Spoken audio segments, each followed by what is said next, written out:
it's fine. You know, that's Henry Cejudo's decision. I'm sure the UFC can find another contender, guys who have more win or successful fights in the UFC. But at the end of the day, you know, each time the UFC is offering me a fight, when I was back in the WEC days, I've never turned down a fight. You know, Henry Cejudo, he's in control of his own career, and he do what he wants. Do you have any reaction to the Nick Diaz situation at all? No, I mean, like I said, I've done multiple things about that. It's a very unfortunate situation. I just found out the whole logistics of everything that would happen through the whole failed drug test and all that stuff. Yeah, it sucks. It absolutely just sucks. But like I told everybody, like, you know, I enjoy fighting in Vegas. I've been tested 5 times by the Athletic Commission prior to my Chris Carriazo fight. Every test came back negative. My prior fight to John Dotson, UFC 191, I got random drug tested when I was swimming in the pool. You know, USADA was, you know, I came up after a round and I saw this woman and she goes, "Hi, Demetrious Johnson." I was like, "Ma'am, that is me. Do I owe you money?" She goes, "No, I'm here to collect some samples." I gave her my samples, and then I got tested, you know, by Athletic Commission. Both tests came back, you know, clean. So, and a lot of people might say it's corrupt, whatever, but I don't look at that. You know, this is Demetrious Johnson's career, and I'm focused on my career because at the end of the day, nobody else is taking care of Demetrious Johnson, only I am. So, Vegas is a good gig for me. I love fighting there. It's very unfortunate after Nick Diaz.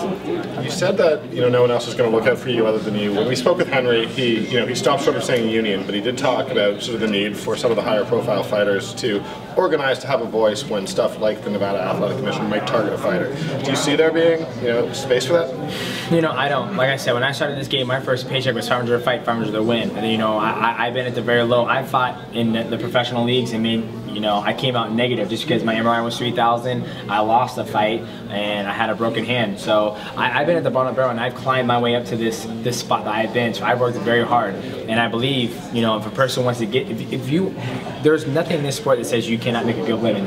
It's all about if you're a great fighter and you're great with the media.